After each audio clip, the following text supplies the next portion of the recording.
We are officially live. What is up, ladies and gentlemen? Get all situated here. Welcome into another live stream. We're going to do a little live Q&A sesh for tonight's session. I've got about 35 minutes. So I will be on time tonight. We're going to give people a minute to hop on the actual live stream here. So if you're watching the recording, sit tight. If you guys are just hopping in, welcome in. I did not pre-schedule this as usual. So it's going to take a minute for people to realize we're actually live right now. So I see some of you guys hopping in, drop a comment in the chat, video, audio quality, are we good to go? And most importantly, how can I best serve you guys tonight? Drop those questions in the chat. We'll do rapid fire session and kick this thing off. So how are you guys doing tonight? It's been a phenomenal day. Phenomenal day. It was supposed to be an entire day dedicated here to the office because we have another warehouse sale coming up this Thursday, Friday, Saturday, which takes about 2 days of prep time. We have to clean. This entire place is basically just empty throughout the main floor, and then we set everything up from there. So that's going to be tomorrow's project. What happened today was caught a message on Facebook from an old offer I put in for something. It's 120 beer tap handles. I will be doing a video overview on this, kind of give you guys another insight to some of the products I look for. So I got a hold of 120 beer tap handles for about $3 each, which is great. That's right in my price point I like to buy them at. So I went and picked that up. In the same time I was picking that up, I had someone else reply back to an offer I put out for a legit camera. So it's not a DSLR, it's an actual like camcorder, heavy duty 4K camcorder, $400. It should be able to sell for about 800, maybe 850. It comes with a really nice hard case. So I'm thinking about 850 as well. I'll sell that one for. So I just got back. That's why I'm a few minutes late for those that are hopping on here live. So I've got about 35 minutes now that we have people on here. What's up, crew? I've got about 35 minutes and then we're going to have a family dinner. So bust out those questions, drop them in the chat. I will do my best to hit every single one tonight. How are you guys all doing tonight, by the way? I need help on an eBay shipment. What do you need help with? What's up, Julio? Any advice on when to offer free shipping and when to charge for shipping? My personal opinion on the whole, like, it's a never-ending debate. You're going to get different answers depending who you talk to. In my head, there's no difference in the price point between free shipping and paid shipping, because if I'm offering free shipping on something, my price is going to be a little bit higher than if I was doing a lower price point that's the buy price, you know, the buy it now or whatever, and then I charge for shipping. It goes either way. We've tested both, and guess what? When we did paid shipping on some of our stuff and we lowered the price just a little bit, people still bought the stuff. When I offer free shipping, people still buy the stuff. Ultimately, it's up to you guys to do trial and error because each store is a little bit different. Some people live by free shipping. Some people live by the paid shipping. So it's, I don't know. I don't know what the correct way to do it is. I think customers are drawn to the free shipping, especially when you get that fast and free logo on there. But we've done both, and ultimately, if I'm going to sell something with paid shipping, it's going to be the same price as if I do free shipping. I just work the shipping cost a little bit into that actual buy price. I just drove 200 miles today sourcing Goodwills. Eddie is crushing today. That's awesome. Hopefully you found some good stuff. I'm curious too, comment below. What do you guys do for free shipping versus paid shipping? Have you seen a big difference if you've tested both? I'm always curious what other people are seeing too. How do you sell lots of random Lego? Could you be a little bit more specific on the question? Your idea on selling computers on eBay or Amazon. I have sold several computers. I've never sold a computer on Amazon now that I think about it. I've sold several MacBooks and different computers like that on eBay though.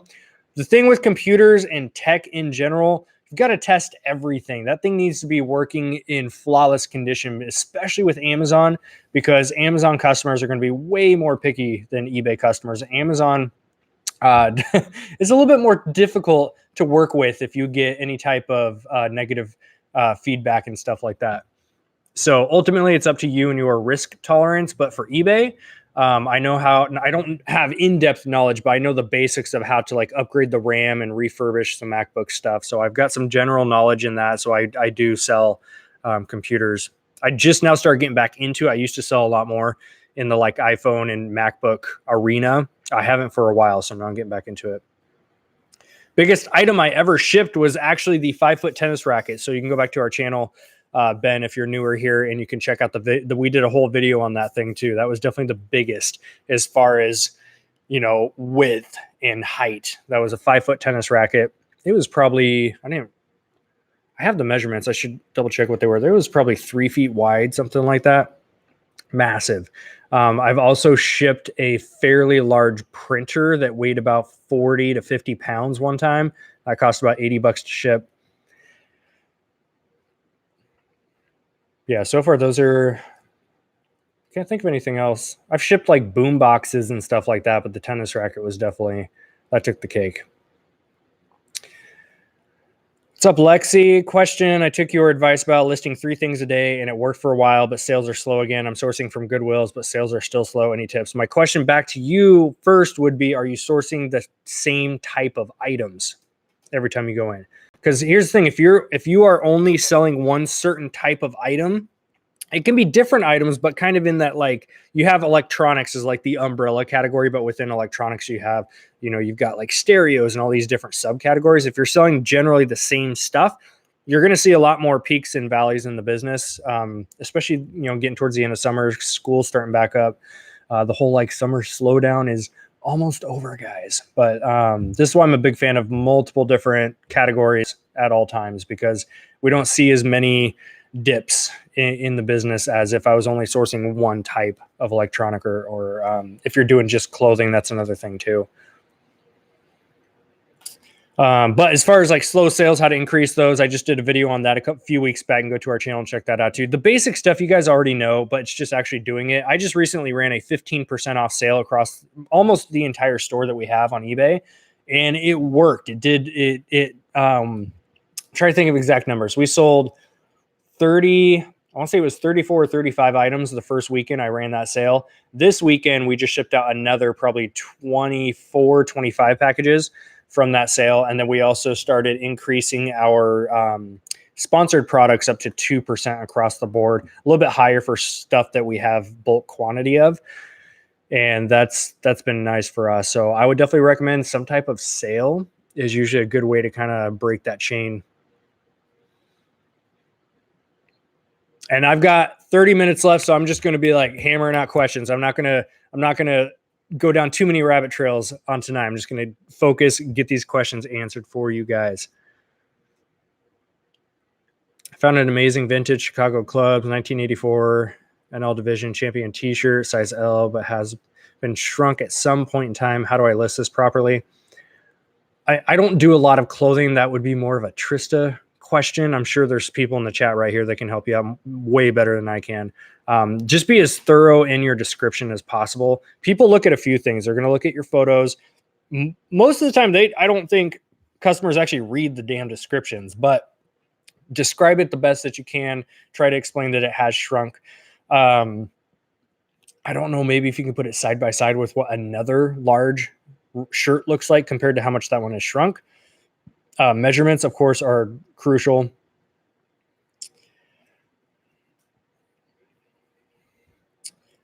What do I do when I had a return because a postcard won't answer to a P.O. box? FedEx guy has answered my messages, and his Atari 2600 with 33 games, $50 ship.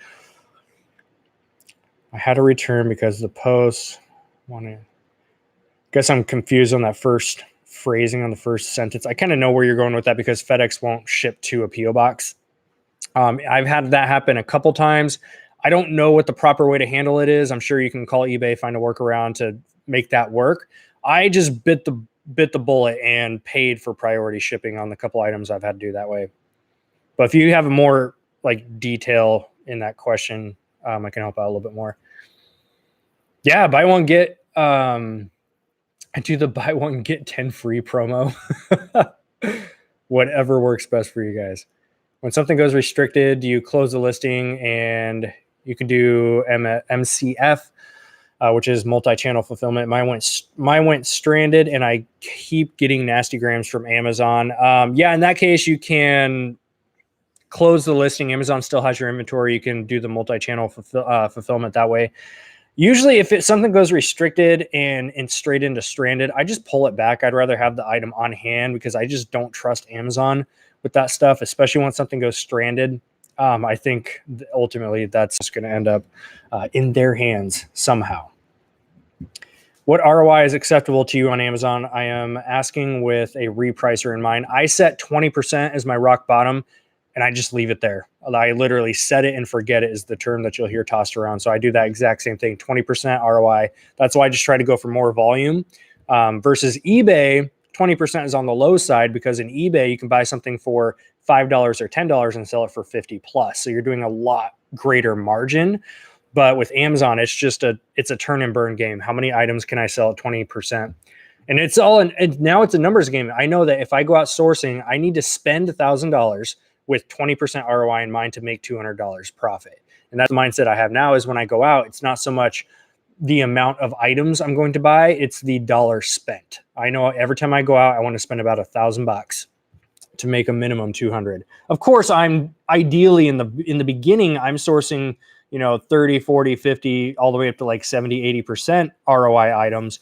But I always have in the back of my head, I'm good with settling on 20% and moving on. Take that quick cash, flip it back into more stuff.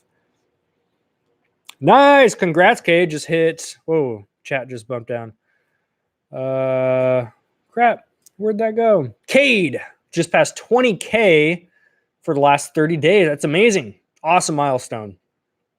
I love those milestones. Like your first sale is a huge milestone, of course. And then I feel like the next ones up for us were your first $1,000 month, 5K, 10K, 20K. Those are just awesome milestones. Nice work.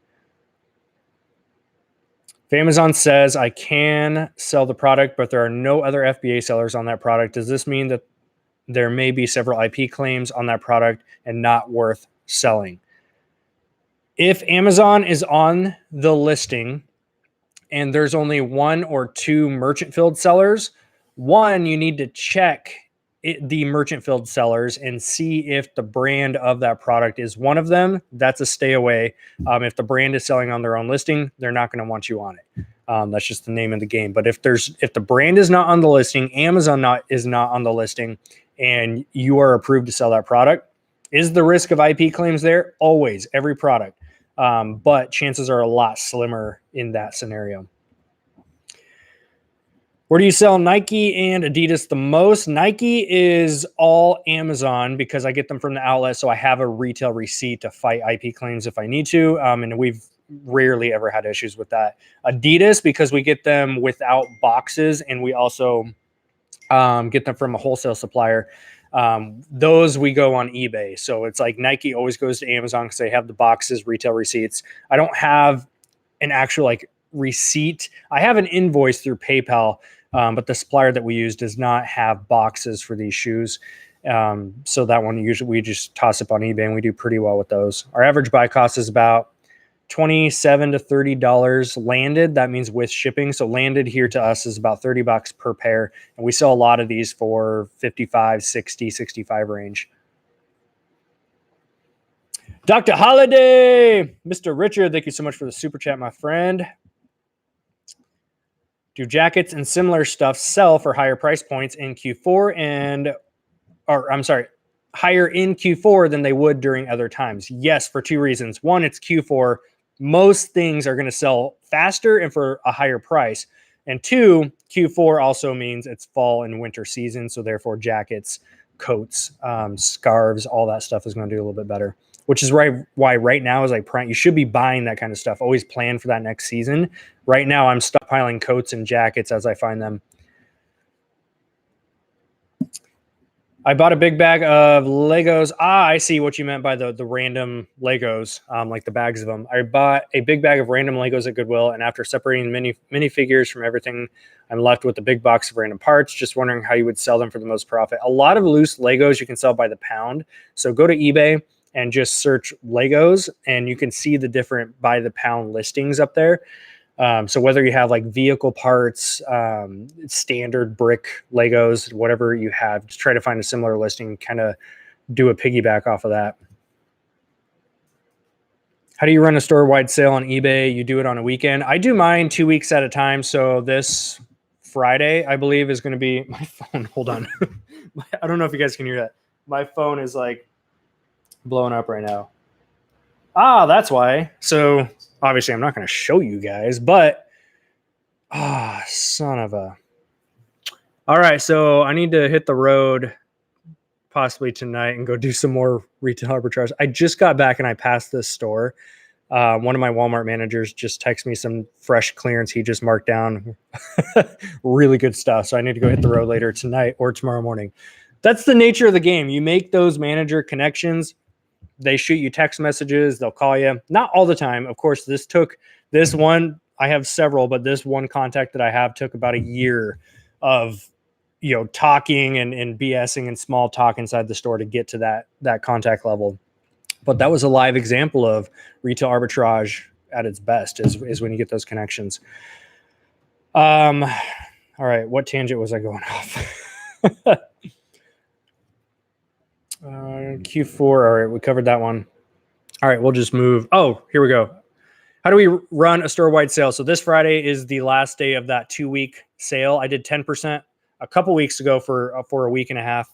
I ran 10%. We did fairly well. 15%. We did really well. So I think that 12 to 15% sale range is doing really well for us.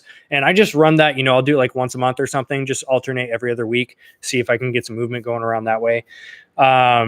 So with that being said, how do you run it? You go into eBay under marketing and you're going to go in there. I don't have it exactly memorized step by step. I'll do a video on all this stuff. I do have an eBay for beginner series planned out, so that will be coming. So you go marketing. You can actually just hit the marketing, click on the marketing tab, and then on the left side, you'll see markdown sale. And you can choose a percentage off, $1 off, or I'm sorry, a dollar, you guys know what I mean, actual dollar number off. Or you can also run buy one, get one half off type of sale, that kind of stuff. Real life FBA is here now. We can begin. What liquidation companies do you recommend? The ones we personally use, I don't give out. And that's the thing that people always see some of our unboxing videos we're coming out with lately. We're not going to give out those sources because we have a YouTube channel of over 120,000 subscribers. So no, we're not going to flood the market with our personal ones. But with that being said, we do have some companies we're going to be working with, and those are going to be full access. We're going to do unboxing videos here on YouTube, and you guys get full access to those companies. So you go do your research, make some purchases, make some money.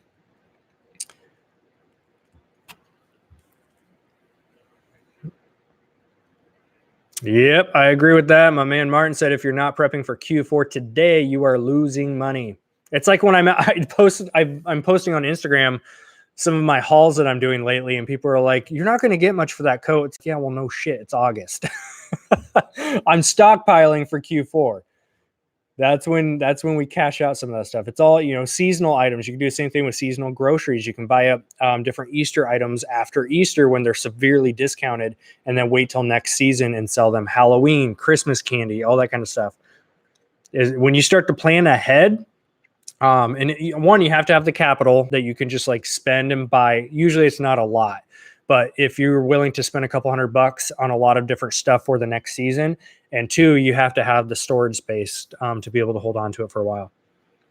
If you don't have the capital and the storage, don't play that game yet. Just keep quick flipping your stuff and building up that cash flow. If one item has a different part, do you just print out multiple labels and put those on the parts for Amazon FBA? Let me make sure I understand this. If one item has different parts, do you just print out multiple labels and put those on the parts for Amazon FBA? I don't want you to give away what the item is, but I'm having a hard time wrapping my head. I get what you mean. You have one item, multiple different parts. How do you send that to Amazon? Typically, you are going to put it together, whether it's in a poly bag, a plain brown box. You're going to put a sticker on there. Your ASIN, your label goes on that. Your SKU, your FN SKU. sticker goes on that box or polybag, whatever the case is for you. I don't know what the exact item is. And obviously, if you don't want to share that, don't even worry about it. And then you can also put a do not separate or a ready to ship sticker, and that tells the Amazon employee that pulls that when it gets shipped in not to open the box. It's a complete set, and that's how we do those. Hopefully, that is kind of what you meant there.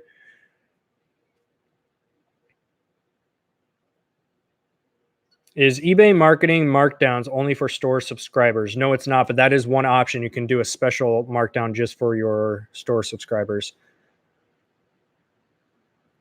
Do you try to get on limited run drops like Supreme or Yeezys? No, I probably should because I would be really, really good at it. I know myself well enough, and I've talked about it many, many times. I have squirrel syndrome.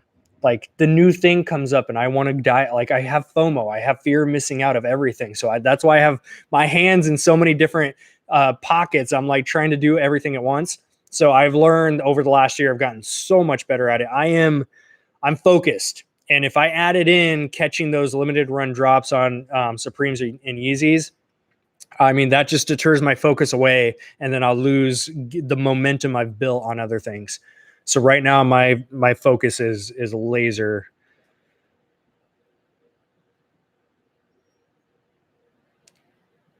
Hey, there you go. Congrats. Working on my first FBA shipment while watching.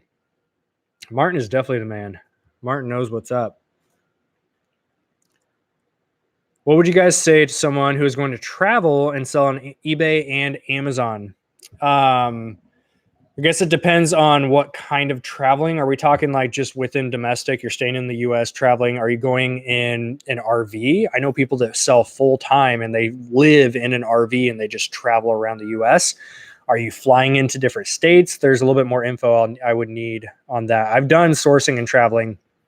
Every time that I travel, I usually go hit a few Goodwills, thrift stores, garage sales, and that stuff. I try to fly Southwest because you get 2 free checked bags, and that allows me to fill up a couple suitcases, bring the items home for free, and then I can throw them into our listing process here. Or with Amazon FBA, I'll stay in a hotel, and most hotels will have an actual scale somewhere in the lobby. A lot of times they'll have some type of office setup you can use. So if you don't have a portable printer like a Dymo or a Rollo you can bring with you, oftentimes I've plugged my computer up right in their office and I've done shipments right there. You can do your 30 up labels, or you can pay 20 cents per item to have Amazon do it. And I've had hotels that oftentimes will just have UPS that comes by every day anyways. And so I could leave the boxes there at the front desk and UPS picks them up. There's all kinds of different ways you can do it. I have an item that was listed under FC transfer, which is fulfillment center transfer, but now it says out of stock everywhere and it's not showing up as stranded inventory. What happened? Give it like a week and then open up a case.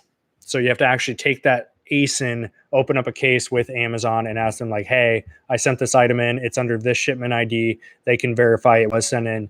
And then they can try to locate it that way. If Amazon, for some reason, loses stuff like that, if you guys don't know, they really won't do much about it for 45 days because there's a 45-day grace period. After 45 days, anything that was lost or damaged in fulfillment center, they are supposed to automatically reimburse you for that.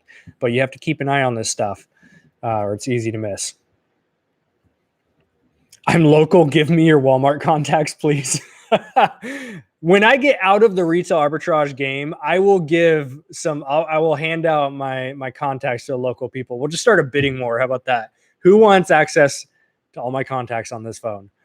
We'll start a bidding war after I get out of the retail arbitrage game, which I don't know if I ever can. Like it's once you have the treasure hunter high, it's a lifetime thing.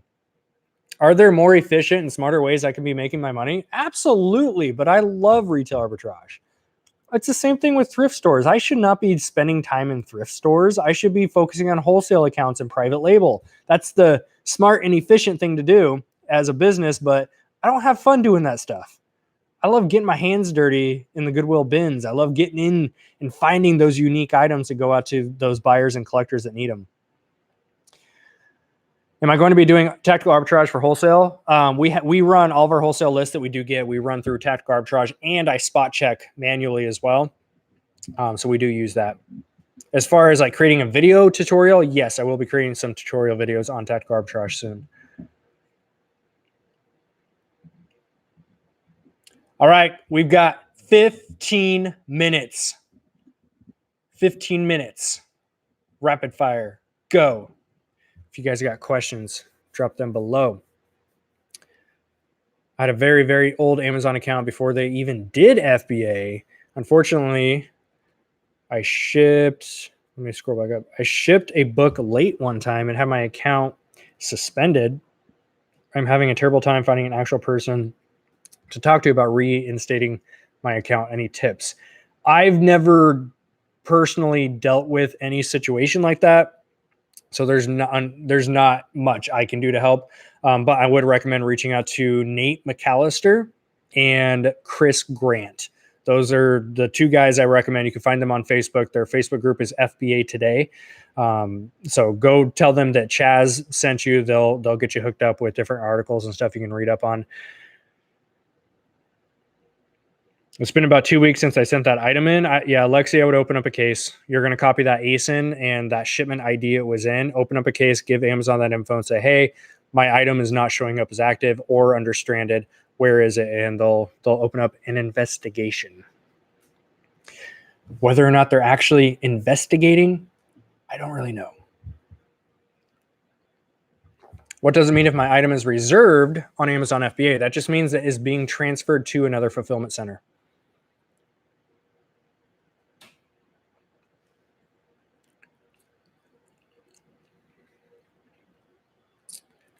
I love FBA. Me too. I have a love-hate relationship with all e-commerce platforms, Amazon and eBay. There's pros and cons to both. Amazon FBA, I love because I can buy all the product, I ship it to them, and then I don't deal with the headaches. I love eBay because I find just really cool items, vintage electronics, 1988 Ninja Turtles, factory seal. Like I find the coolest stuff for eBay, and I love those types of flips. But eBay is a royal pain in the butt. It's very labor intensive and time consuming. There's trade-offs to both. Do I like the Funko Pops? I'll let you be the judge of that. I love my Funko Pops. I actually need to go through and deep clean all this tomorrow. I'm going to sell. We have a warehouse sale coming up on Thursday, Friday, Saturday. I'm actually going to sell a lot of my common ones that I bought a year or 2 years ago. And I have a box of about 60 that you guys haven't even seen in my personal collection. I'm going to sell most of them. I'm just going to keep my higher end, like these top ones. I've got some Stanleys and stuff like that that are worth some money. So I'm going to keep those. I'm going to try to get away from collecting like just the common stuff. I want to try to go for more like the rare, the higher ticket items. That's where being a collector on top of a reseller is a dangerous thing, because I find stuff like right now, those 1988 factory seal Ninja Turtles that I have, and I have the entire set. I am going to have a very tough time listing those, and they're getting listed. I have one, I had to order Leo. So Leo is on his way. Once Leo gets here, they're going to get listed, but they're getting listed for like $1,500 is about what they're worth. It's very difficult being a collector sometimes. I'm not even a hardcore collector at all. I just collect the basics, but it's fun. What are your thoughts on eBay's FBA service coming up? Since I'm suspended on Amazon, I have a huge business on eBay, $150K a year. Well, congrats on the eBay business. That's amazing. I would say it depends on what type of items. Like if you are doing a lot of one-offs, and of course, if you're doing $150K a year, I doubt you're just going into thrift stores and garage sales. You're obviously doing maybe wholesale. You have multiples. I think that service is going to be best utilized for products that you have multiple quantities of, replenishable products you can buy over and over. I think those types of products are going to do very well with it. But if it's a lot of one-off stuff, big stuff, electronics, you got to ship this stuff in. I'm not sure how smart of a move that would be. That's just my personal opinion. And we've been hit up by actually several people that have asked us if we would store, like local people, if they bought stuff, dropped it off here, and then we photoed, listed, and we've done it for a few people so far, and it's worked out great. So I don't know, maybe Don't quote me, but maybe that's a service we might roll out with because we have the space, we've got the photo setup, we've got the storage, we've got all that. We do the shipping every day. So we've got the full setup to run a service like that. We're just not going to do it right this second, but maybe down the road. We've also contemplated starting to do prep for FBA as well. Like open up, not quite. I don't ever want to do like full blown prep center because I've seen that stuff firsthand. I do not want to deal with it. But we're set up to prep several thousand units at a time if we need to. So I would contemplate doing that for a few people. It would be more of like a close knit, maybe like 10, 20 clients. It wouldn't be something I need to market and like blast out to 1,000 people. I don't know. My goal as a service provider, because we do both, we do the reselling and we provide services for resellers. My job as an owner of a business that provides services for resellers is to always look at where is the demand and how can we best fill that at an affordable price and great customer service. That is where I need to do polls with you guys and see what type of services do you even want, and then see where I can best bring together the resources to make that happen. Yeah, I heard that too. Funko Pop movie. I'm definitely game. We actually need to make a Seattle trip soon. We've been talking about it for a while. We need to just set it on the books, Seattle trip, and go check out Funko headquarters. We'll do a meetup. What is the best thing to RA with? Oh, what's the best thing to retail arbitrage with? Toys, home stuff, electronics, all of the above. There are 7-figure sellers in every category. You name a category, there are people doing over $1 million a year. So there is no such thing as one best category or one best product. It's whatever product you are ungated in and whatever products that you are actually going to go out and find. And it depends on your region. So even when we're talking about big box retailers like Walmart and Target, Walmarts are going to carry slightly different product. They're going to clearance out different product at different times. It's a constant rotation. So that's just something to keep in mind. It's regional too. Like for my area, people comment on our toner videos where I'm like, you need to go buy toner and sell it on eBay because you can make great money doing that.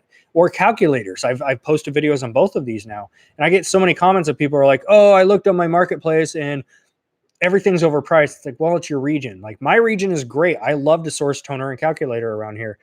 But some people it's overpriced. There's not enough product, whatever the case may be. So you really have to get to know your stores, your regional stuff, and go in on what's going to work around there.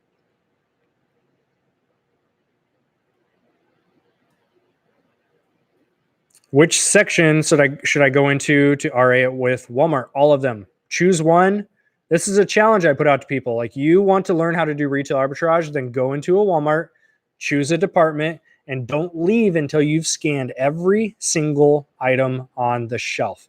I'm not talking like walk by the stuff and look at it with your eyes and be like, oh, that's probably not worth anything. That's boring. That's cheap. That's too, like, you can't prejudge stuff. Just set a goal. It's going to take you several hours.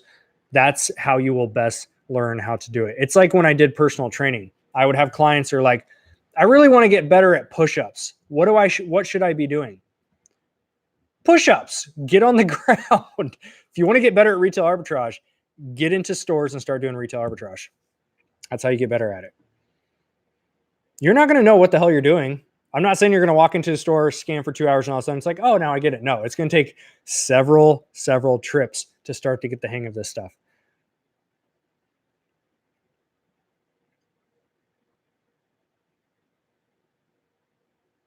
Just signed up with the prep center, going well. I hate shipping. Awesome. Prep centers can be very, very, very valuable if it's the right setup. Big red flag. If a prep center ever, I don't care if it's a one-time, they were 1 week out of office thing. If a prep center ever has poor communication, get out. That's all I will say on that. That is a huge red flag. I have seen it firsthand. I helped a prep center start here in Oregon, and I was going to partner up and help them out and help them grow. And it was a nightmare to deal with because I saw firsthand just the shit that goes on behind the scenes that some of these prep center owners, they bring it upon themselves. It's stupid. How to get ungated to sell HP ink. You will not see that happen. I would definitely not recommend selling inks and toners on Amazon because the HP has already done it. HP's started to like hard restrict categories or not categories, sellers from selling on there. They don't like third-party sellers, so don't play with that fire. You can make just as good of money selling that stuff on eBay. It's not going to be full retail value that Amazon is, but we make a killing on ink and toner that way. Prep center for OA possible? Absolutely. That's what it's pretty much set up for, is wholesale, private label, and OA. Even better is if you don't have the room or the want to hire your own employee for prepping and shipping stuff, what you can do is find a prep center that's in driving distance around you. You can do retail arbitrage and go drop your stuff off straight to them. That's even something that people have done. Oh, sweet heavens. Here we go with the hidden clearance topic. Have you ever heard of the hidden clearance at Walmart? Scan a clearance product in the Walmart app, and sometimes they don't change the tags when the price is even cheaper. That has been around for a very long time, and it's out of nowhere become the secret hidden clearance of Walmart so people can use clickbait titles and grab views. It's been around for like ever since they've had their app. You can go scan stuff. It's nothing groundbreaking. So yes, I have heard of it. I do not enjoy seeing all the clickbait shit that's going around. And I don't mind being completely open and honest with that. It's not this hidden secret that all of a sudden came out of nowhere. It's just the way it's been. It takes an employee to physically print off a tag and put a new clearance sticker on something to make it like not hidden. But if you use your not Amazon sellers app, if you use your Walmart app and go in and start scanning clearance stuff, I've talked about this several times on my channel for several years before anyone started talking about the hidden clearance. I've been talking about this stuff for years now. Use your Walmart app and start scanning the clearance stuff, and oftentimes you'll find hidden clearance. It's not hidden, and they just haven't put the new tag on it yet because someone didn't get to it. That's my share on that. If you guys couldn't tell, I have very short tolerance for view grabbing clickbait. I just can't stand it. Like, here's the cool part with our channel. I don't need to post clickbait titles. I don't need clickbait thumbnails to get y'all's attention. I'm a big believer in the content creation side as a YouTube channel, Instagram account, whatever service provider. As long as you are just putting good quality content that is focused on helping people, you don't need the clickbait stuff. It's just, you don't need it. Does it grab more views and get more ad revenue? Absolutely. I should be doing triple the ad revenue that we do if I went down the path of like, I need to research the trending topics, the clickbait. Like, I need to figure out how to get the most amount of views possible. I could go down that road. It's not true to who I am, and that's fine. I have a lot of people that do not like me because of that attitude. Guess what? Don't care. I'm not here to service and help those people. I'm here to you guys, those who show up and watch the videos. I'm here for you guys. No one else. It's a great life when you learn to not give a damn what people think. It's really great. New question, but when you say seven-figure sellers, is that gross sales or profits? Could be both. There's definitely people that do seven-figure profit. Should I accept returns on eBay? Personal opinion, yes. Why? Because if a customer really wants to do a return on eBay, they're going to fight it. They're probably going to get the return regardless of if you want it or not. So I just do free returns, and it builds customer trust. That's just the way we've always done it.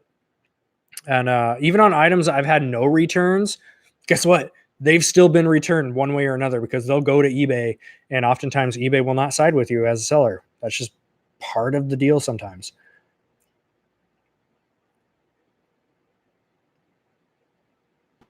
So, Chaz, have you ever heard of hidden clearance at Walmart? Oh, man. I love when people start talking about things like hidden clearance at Walmart now, and I see it, and I'm like, I talked about that shit 3 years ago. And now it's all of a sudden like turning into a big thing. But for the people that have been following my advice for the last 3 years, you guys have already known about it and been out there crushing the deals for 3 years.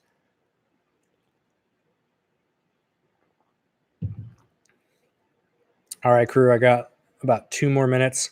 I got to hop off of here, meeting the fam for dinner, practice that work-life balance. I'm clocking out for the night. Do you share apps or process? I didn't want to share that one. Probably use on here. Share apps or do you mean like for sourcing? Joe, could you clarify? No, Lexi, that's totally not. Yeah, you have nothing to apologize for. That's nothing on you. Yeah, it's. I don't know why it's like that door recently got opened up and now everyone's like, oh my gosh, hidden clearance. Like, it's been there. It's been there for years. People are just now figuring it out, which is great for people like myself. Like, I've been hopping on that stuff for years. Made a shit ton of money at Walmart.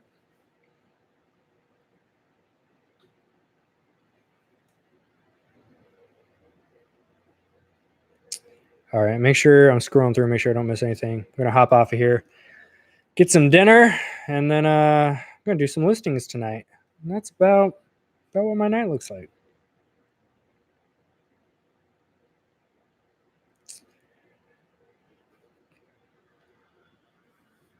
Do you ever look at wealth maps to see average income, local areas, and then source in those areas? I've never done it, but I mean, generally we know I don't think you need wealth maps or whatever that was called. I don't think you need any type of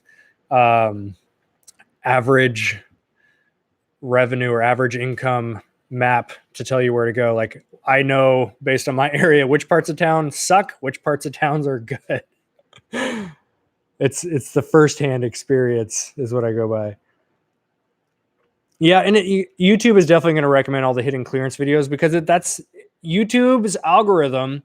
Once it catches on to trending keywords, like it starts to push those videos out to more eyeballs. That's why people hop on those trends. I could easily start doing hidden clearance videos. And guess what? My Walmart videos got almost 1 million views on it. I would crush that keyword if I hopped on it right now. But again, it's not true to who I'm not a keyword chaser. I'm not going to, I've got better shit to do. I just know.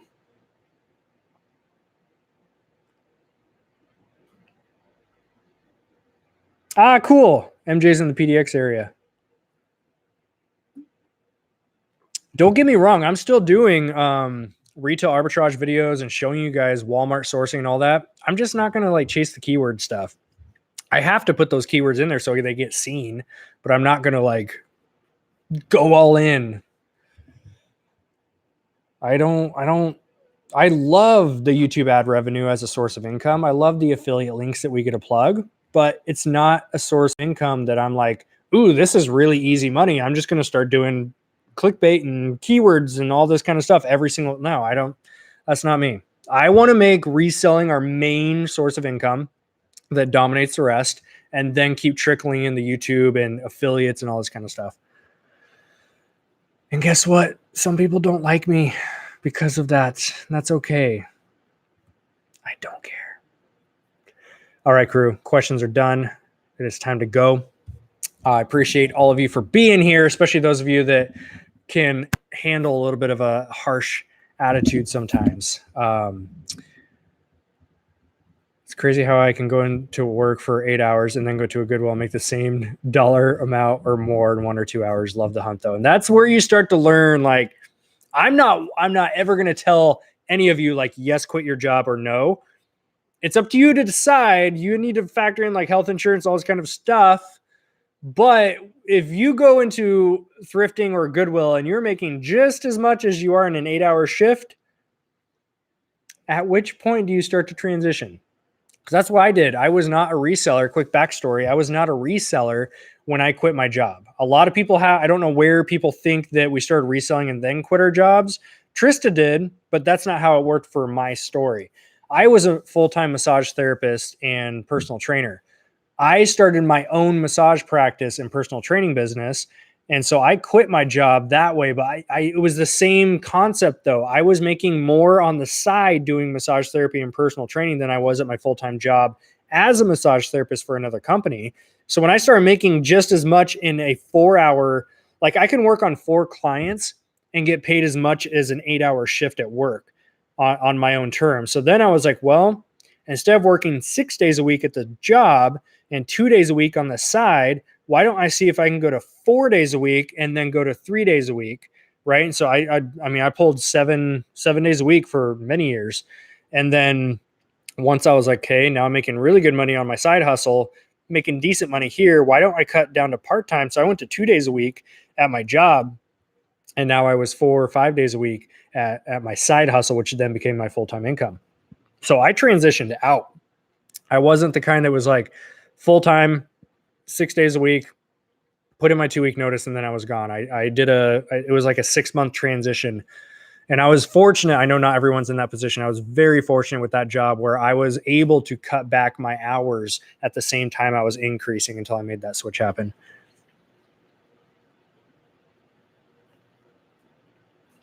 Oklahoma selling strong. 4-eyed hustler. Just looked at the clickbait stuff on YouTube. I'm laughing. Man, it's hilarious. It's a hustle. I will never talk shit on it. Like, I hope you guys don't think I'm like, oh my gosh, clickbait. Like, I'm just personally not going to go down those clickbait routes. I have nothing against the people that do, because guess what? They make a shit ton of money doing it. Like I said, I could be tripling our ad revenue if I did that. And if YouTube was going to be a primary focus for us as far as income source, which it may take that turn where I do start to make more ad revenue and go down that trail a little bit. Hopefully you guys understand that's a source of income for us. As with any major YouTuber up here, we all make money doing this. If anyone is up here saying like, oh, we do it just to help people, it's BS. Like, I say that too. We are here to help people. That's the primary, but I also like to make money, and I can go live or post a video, help people and make money. It's a win-win for us both. So the people that are doing it, it's a hustle. Coming up with the research that goes into those types of videos, it's up there. It's work to create the videos, the editing process. It's work. So my hat's off to the hustlers that are doing that, because it makes a shit ton of money. Just not my personal preference. That's all there is to it. Yeah, anyone that just went and searched hidden Walmart clearance, good luck on your suggested videos feed for the next couple weeks. YouTube got you triggered in that algorithm now. It's going to clog your feed. But when you see our videos pop up, if you could do us a favor, watch it and then smash the like button. Give it the thumbs up. That helps us out. So with that being said, I got to go catch dinner with the fam. Appreciate you guys. Love y'all. We'll see you next time. Peace out.